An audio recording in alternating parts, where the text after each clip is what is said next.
Александр Скаков, заместитель директора Института востоковедения Российской академии наук, научный сотрудник Института археологии Российской академии наук, кандидат исторических наук, заслуженный деятель науки Республики Абхазия. Тема моего краткого выступления – это некоторые новые археологические открытия в Абхазии.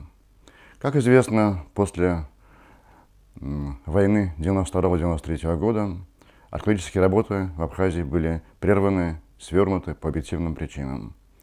И реально возвращение к археологии или возвращение археологии в Абхазию началось с начала 2000-х годов. Причем началось оно с того, что были сделаны совместные экспедиции российских и абхазских ученых. Вот одна из таких экспедиций, собственно говоря, работает уже 20 лет в Абхазии, это 20-й год, и ее возглавляем я и директор Абхазского музея Аркадий Иванович Джопова. Первые наши работы были проведены в селе Ачандаром, недалеко от Гудауты. Там исследовался небольшой и такой довольно бедный сельский могильник времени примерно 4-6 века. То есть примерно синхронной цибельдинской культуре и эпохи великого переселения народов. Правда, этим делом не закончилось, и, как вы знаете, наверное, слышали, несколько лет назад на этом же участке хозяин этого участка нашел очень богатое погребение V века до нашей эры. Погребение было нами доследовано, вещи все из него поступили в Абхазский музей.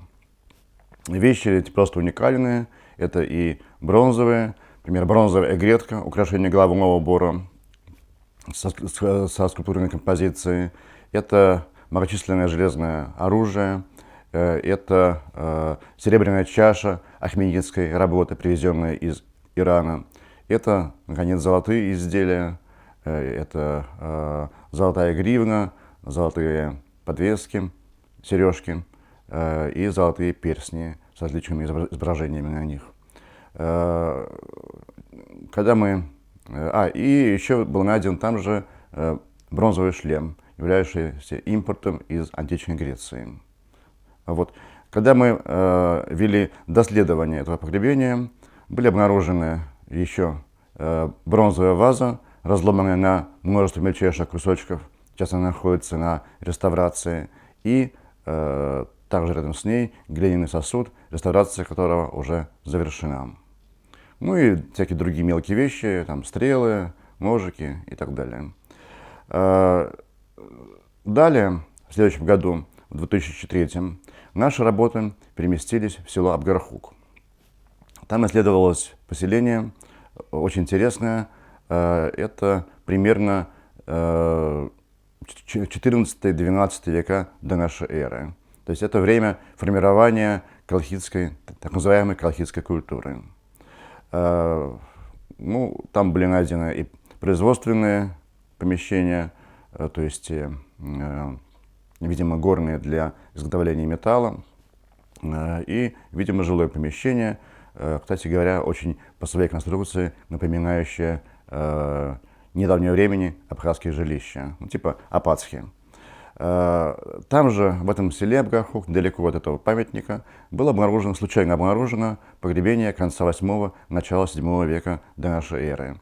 Это время кемерийских походов, так называемых.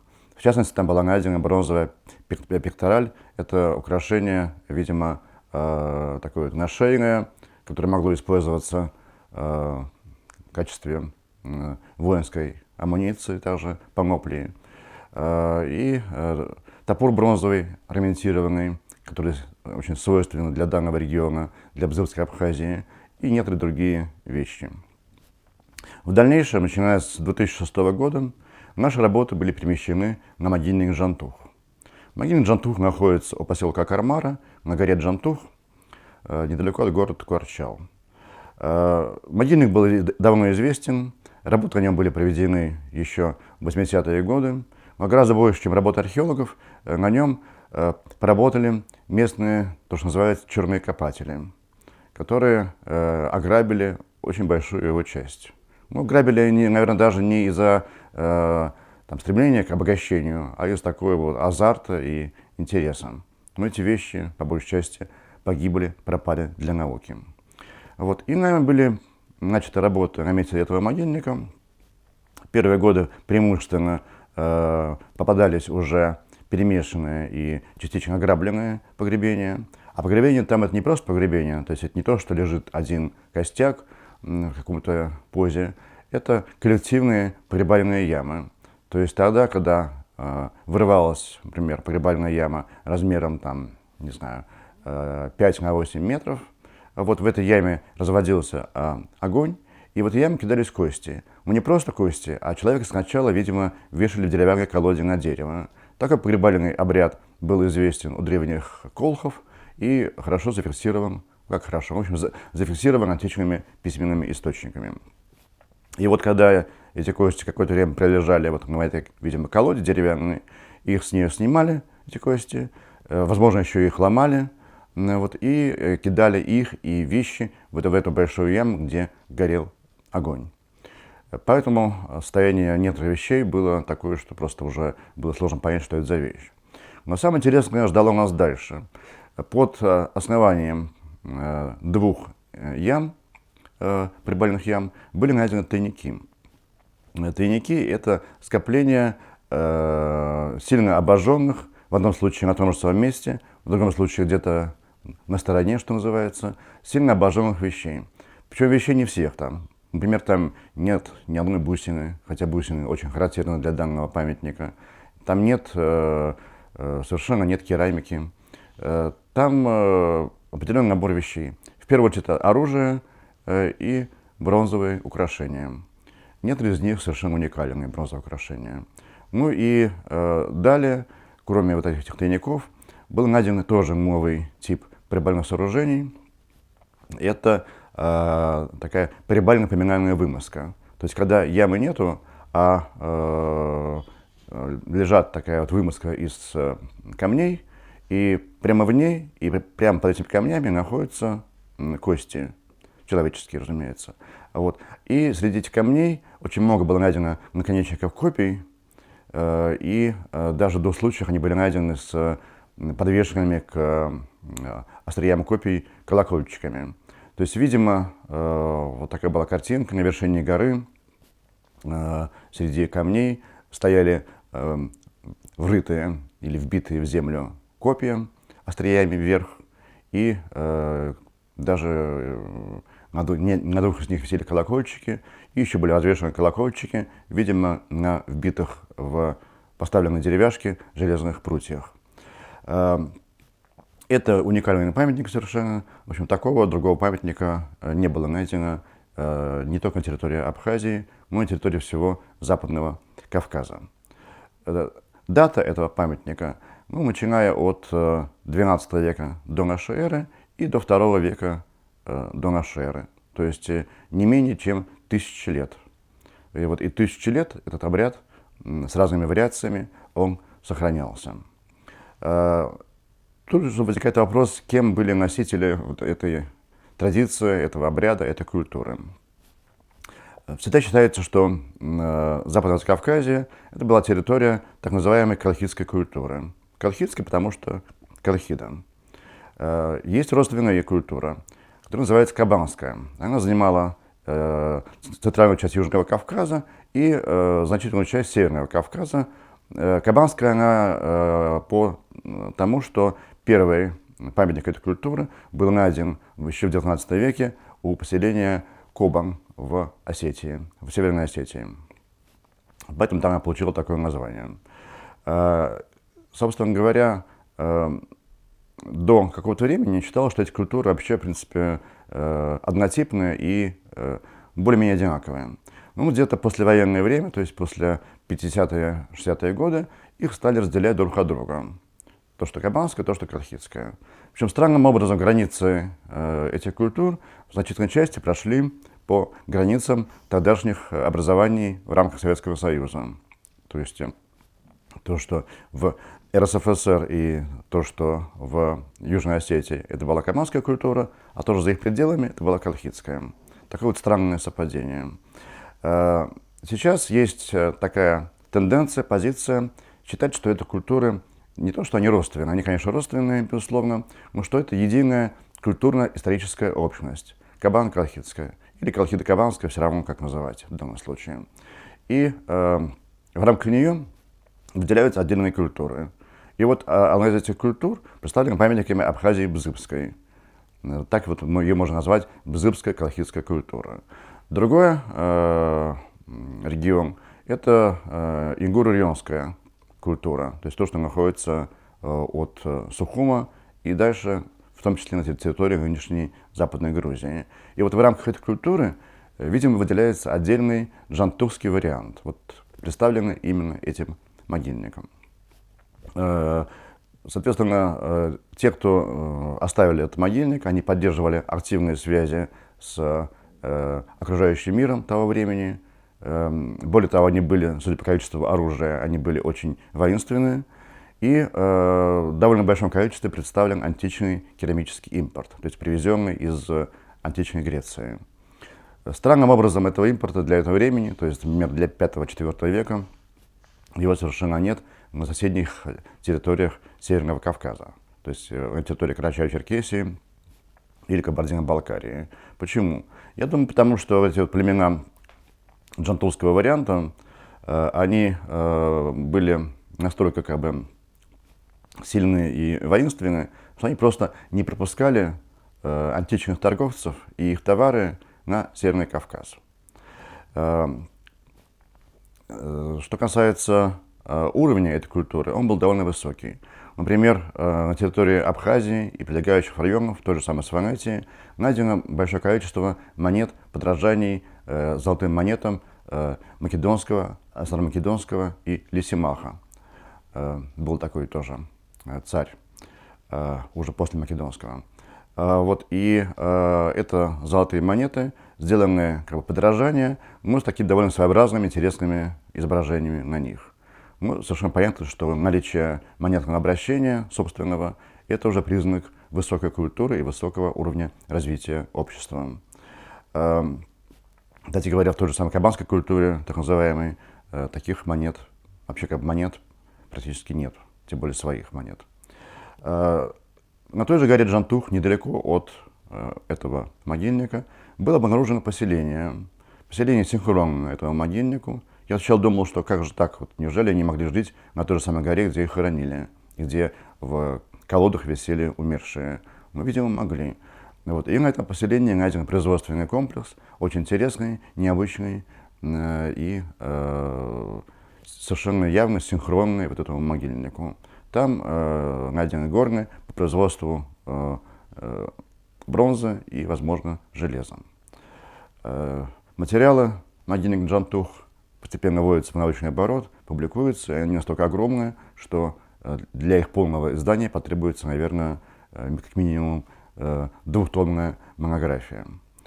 Далее, в последние 3 года, наши работы переместились на побережье, в район города Чумчира, где возле военного порта находится городище древнего города Гиенос.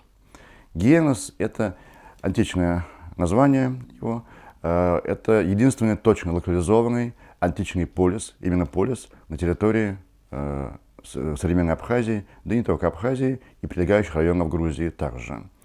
То есть я напомню то, что Диоскурия или Диоскуриада до сих пор точно не локализована, есть разные версии на эту тему. Слои времени, например, архаики и эллинизма в современном Сухуме практически не найдены. То же самое касается древнего Петилунта. Там самое раннее, что найдено, это позднеримское и византийское время. Более раннего ничего не обнаружено. Не локализован и античный Фасис. Фасис находился примерно в районе современного города Поти в Грузии. И вот тоже до сих пор как бы сам античный город не найден. Так что в данном случае значение Гиеноса в том числе в этом. А также нам было интересно посмотреть, насколько отличается культура, например, керамика, то есть сосуды глиняные, население гор, то есть того же самого Джантуха, и население Приморского, то есть того же самого Гиеноса. И, в общем-то, уже 3 года мы работаем на этом памятнике. В общем, сделаны довольно интересные находки на нем. Во-первых, выяснено, что да, отличия, безусловно, есть и сходство, но есть и серьезные отличия. Далее И в этом году мы впервые вышли на слове, которое, видимо, относится к доантичному периоду. То есть до прихода греческих колонистов там находилось поселение местного населения. Количество античного импорта довольно велико. Ну, например, городище, которое сейчас изучается другой совместной экспедицией возле Адзюбжи, там где-то около 3% античного импорта, а у нас не менее 10%, что довольно много для подобных памятников. Ну, потому что местные, те же самые даже греческие колонисты, им не было смысла вести с собой всякую там, хозяйственную керамику из Греции. Они ее заказывали у местного населения, которое, соответственно, было с ними в таком постоянном контакте и во взаимодействии. Собственно говоря, здесь можно говорить о таком довольно интернациональном обществе. То есть население того же самого Геноса, безусловно, составляли не только одни греки, но и местные коренные жители, так скажем. Далее, на этом городище Геноса нами изучаются более поздние слои уже эпохи Византии. Это конца 5-го, начала 6 века примерно нашей эры. Напомню, что в свое время там Сергеем Шамбо и другими абхазскими исследователями был изучен храм этого времени. Довольно большой, интересный храм. Мы начали работу как бы к западу от этого храма. И выяснились интересные вещи, например, наличие стены, окружающей этот храм, наличие вымазки. Выяснилось, что храм до конца все-таки не был полностью изучен. То есть найдено погребение, найдена, видимо, крышка надгробия,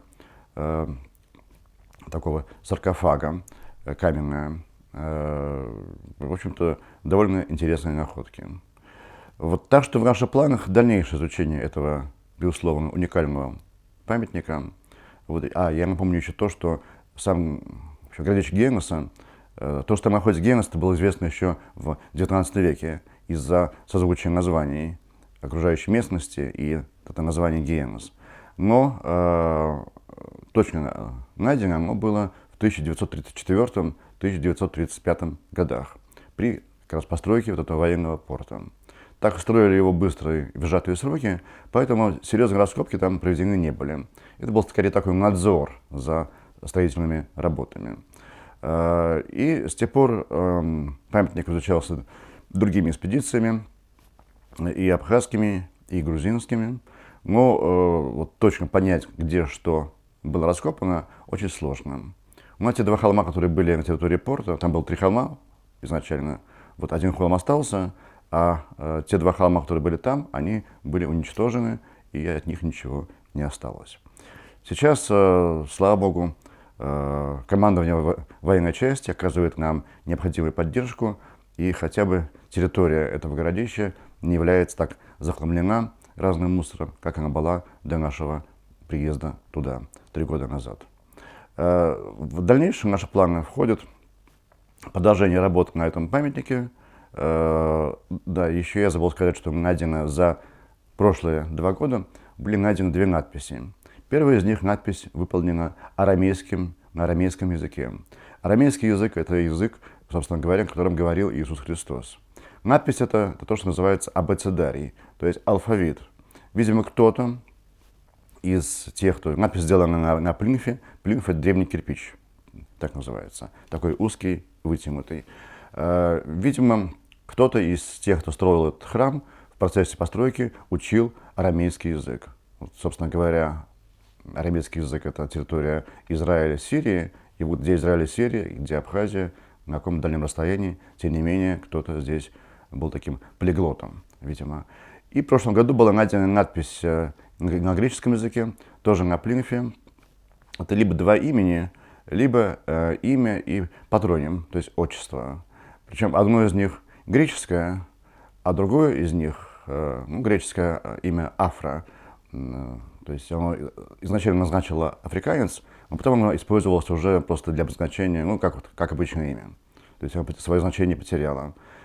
А отчество местное, оно находит аналогии среди памятников этого времени в Крыму. Вот опять же, все-таки Крым довольно далеко находится от Абхазии. Вот, так что мы надеемся, что работы на этом городище принесут нам новые и интересные находки. Я думаю, что да, значительная часть материалов, обнаруженных нами, уже опубликована. Что-то можно найти в интернете, чтобы посмотреть. Вот. Но мы надеемся, что сделать из этого нормальное, хорошее, полноценное, такое увесистое издание в качестве монографии. Собственно говоря, небольшую монографию про изучение Гейнса мы должны уже издать этой зимой. Такие первичные итоги работ. Вот такие вот итоги наших работ в Абхазии за 20 лет. Но я напомню, что кроме нас еще работают другие экспедиции. Какое-то время работала экспедиция на территории Сухумской крепости. Там был найден храмовый комплекс, тоже эпохи Византии. Потом, к сожалению, эта экспедиция больше не работает. Потом какое-то время работала экспедиция на Эшерском городище, очень интересном памятнике, который находится на территории села Нижняя Эшера, тоже античного времени. Сейчас работает еще несколько экспедиций. В первую очередь, эта экспедиция, как я уже говорил, в Адзюбже. Там изучается большое поселение, которое те, кто его изучают, считают, допускают, что это остатки древней Диаскурии как раз. Но мне кажется, что пока делать такие выводы преждевременно. Но это, безусловно, большое, очень большое поселение местного населения. То есть такого, почти что городского типа. И еще экспедиция тоже из России, которая исследует значит, в Меркуле, исследует городище. Там выявлен сейчас и могильник тоже уже целый ряд лет. И были другие проекты, в частности, например, мы с коллегами 2 года проводили мониторинг памятников археологии Кадорского, верхней части Кадорского ущелья после его освобождения. Дело в том, что все-таки, я надеюсь, не снят с повестки дня проект постройки дороги через главный Кавказский хребет, связывающий Абхазию и Северный Кавказ. И эта дорога, что логично, она должна пройти именно по Кадорскому ущелью. И надо было понять, какие памятники археологии целы, какие надо спасать, что там можно вообще сделать. 2 раза мы туда выезжали. Далее работала экспедиция в селе Атара, изучала гончарные горные эпохи раннего Средневековья. Там был целый комплекс, их очень много. Поэтому, как мы видим, археология Абхазии, совместные проекты российских и абхазских ученых, в общем-то, археология находится на подъеме таком. Но есть и совместные издания, например, сборники статей, сборники, совместные сборники материалов конференций и так далее. Все это довольно много делается, и я думаю, что будет делаться и в дальнейшем. Конечно, некоторая пауза получилась из-за эпидемии коронавируса, но все-таки я надеюсь, во-первых, все-таки наши работы продолжаются и в этих условиях, и я надеюсь, что все-таки это рано или поздно закончится, и мы сможем вернуться к нормальной жизни, в том числе в науке. Желаю всем крепкого здоровья, в наше время это главное, безусловно, и всего самого наилучшего вам и вашим близким, вам и вашим семьям. Надеюсь на наши новые встречи с вами.